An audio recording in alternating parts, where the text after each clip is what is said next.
जय श्री गणेश दोस्तों।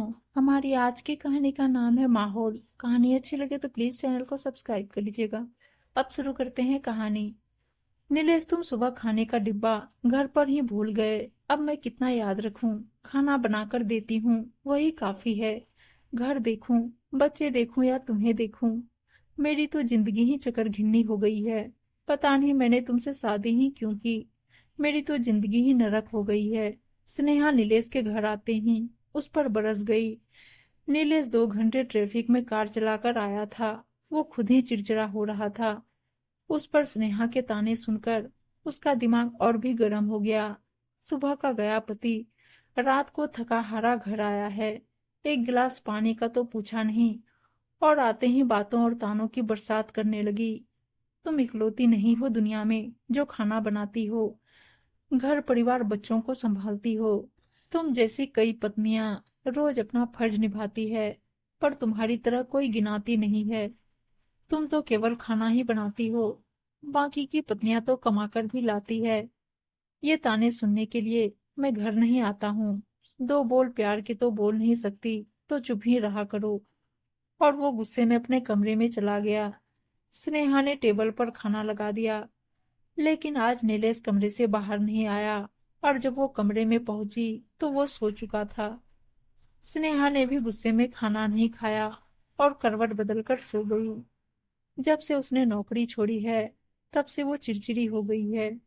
उसे घर में रहने की आदत नहीं है, और इतना घर संभालना आता भी नहीं था। लेकिन शादी के बाद जब जिम्मेदारियां सिर पर आती है, तो इंसान सब सीख जाता है। सुबह उठकर वो अपनी उसी दिनचर्या में लग गई।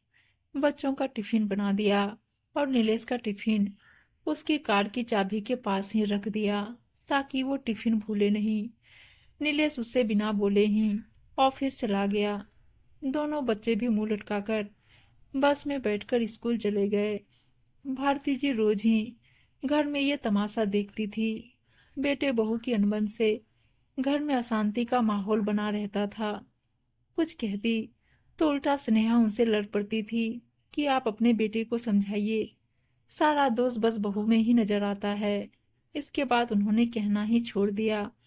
और नीलेश को कुछ कहती तो नीलेश उन्हें आंखें दिखाता था। कमाऊ पूज जो था, और उनकी जीविका उस पर ही निर्भर थी। भारती जी मौन रहने लगी थी, पर दोनों पोते पोती अब उदास से रहने लगे थे। वो ना खुलकर नीलेश से बात करते थे, और ना ही स्नेहा से। घर में हर समय रहने वाली अशांति में बच्चों की खिलखिलाहट कहीं खो सी गई थी। जब बच्चों का परीक्षा परिणाम आया, तो उसमें भी उनके अच्छे अंक नहीं आए थे। स्नेहा और नीलेश बच्चों का परीक्षा परिणाम देखकर चिंतित हो गए। आखिर किस चीज की कमी है घर में। इतना बड़ा घर है, इतने महंगे स्कूल में पढ़ते हो, कमरे में एसी है, ट्यूशन लगा रखी है, तुम दोनों के पास लैपटॉप है, अपना मोबाइल है, घर में वाईफाई की सुविधा है, घर का कोई काम तुम दोनों को नहीं करना पड़ता है। फिर भी ये हाल है। हमने तुम दोनों को हर वो चीज दी है जो आजकल के बच्चों को चाहिए। तभी स्नेहा बोली, अंक तो कम आएंगे ही। तुम बच्चों पर जरा सा भी ध्यान नहीं देते हो। तुम्हें बच्चों की पढ़ाई और अन्य गतिविधियों के बारे में कुछ पता भी है। अपने सुबह ऑफिस चले जाते हो और रात को मोबाइल चलाने लगते हो। कभी बच्चों के पास बैठकर उनसे प्यार से बात भी करते हो। ये सुनकर नीलेश फिर से बौखला गया। हाँ, मेरे पास तो समय नहीं है, पर तुम तो दिन भर घर पर रहती हो। तुम तो ध्यान देती। तुमने ध्यान क्यों नहीं दिया। आज अपना आराम छोड़कर बच्चों के साथ जरा सी मेहनत करती, तो आज इतने कम अंक नहीं आते। घर कामवाली लगा रखी है, फिर भी बच्चों को संभाल नहीं पाई। नीलेश, तुम ज्यादा ही बोल रहे हो। घर पर झाड़ू पोछे बर्तन के अलावा और भी काम होते हैं। तुम क्या समझते हो, ये घर ऐसे ही चल रहा है।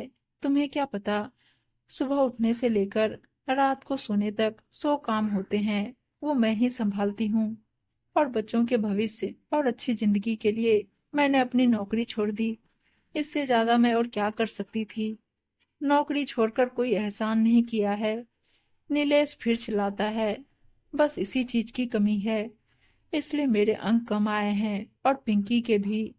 बड़े बेटे वंश के बोलते ही नीलेश और स्नेहा उसकी तरफ आश्चर्य से देखते हैं। इस घर में हर चीज है, बस प्यार, विश्वास और शांति की कमी है।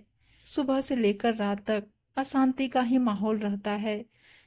इस घर में कोई चैन की सांस नहीं ले सकता है। पढ़ाई करना तो दूर की बात है। तभी पिंकी भी बोलती है, हाँ भैया ठीक कह रहे हैं। आप दोनों को पता है मैं शाम को ट्यूशन से घर में देर से क्यों आती हूँ? क्योंकि मेरी इस घर में आने की, रहने की इच्छा ही नहीं होती, तो पढ़ने की इच्छा कैसे होगी? घर आते ही बस आप दोनों के झगड़े चलते रहते हैं। आप दोनों में से कोई किसी को सुनने के लिए, समझने के लिए तैयार नहीं हो।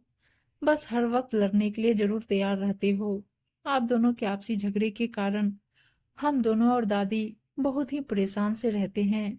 लेकिन आपको तो एक दूसरे को नीचा दिखाना है, दिन रात लड़ना झगड़ना है, बात का बतंगड़ बनाना है। घर में शांति होनी जरूरी है। बाकी पढ़ाई तो हम किताबों से भी कर लेंगे। जब घर में सुख शांति ही नहीं है तो पढ़ाई में मन कैसे लगेगा? दोनों बच्चों की बात सुनकर नीलेश और स्नेहा हैरान रह गए और कभी बच्चों का तो कभी एक दूसरे का मुंह देखने लगे। और फिर बच्चे गलत तो नहीं बोल रहे थे। बच्चों के आगे वो कुछ और नहीं कह पाए। तभी भारती जी बोलती है, मैं तुम दोनों को जो समझाना चाहती थी वो बच्चों ने बोल दिया। तुम दोनों ने मेरी बात तो कभी नहीं मानी, पर बच्चों की बात पर तो ध्यान दो। तुम दोनों इसी तरह लड़ते झगड़ते रहोगे तो घर में हमेशा शांति बनी रहेगी। घर में सुख सुविधाएं हो ना हो, घर बड़ा हो ना हो, उसमें सभी भौतिक सुविधाएं हो ना हो, पर शांति का होना बहुत जरूरी है। क्योंकि जब भी बच्चे या हम बाहर से आते हैं तो घर में आने पर अच्छा लगना चाहिए। घर में सुकून मिलना चाहिए, शांति मिलनी चाहिए, जो सबसे जरूरी है। नीलेश और स्नेहा ने भारती जी से माफी मांगी और बच्चों से वादा किया कि वो कम से कम झगड़ा करेंगे, और कभी कुछ बात हो भी जाएगी तो आपस में बंद कमरे में ही उसका निपटारा कर लेंगे।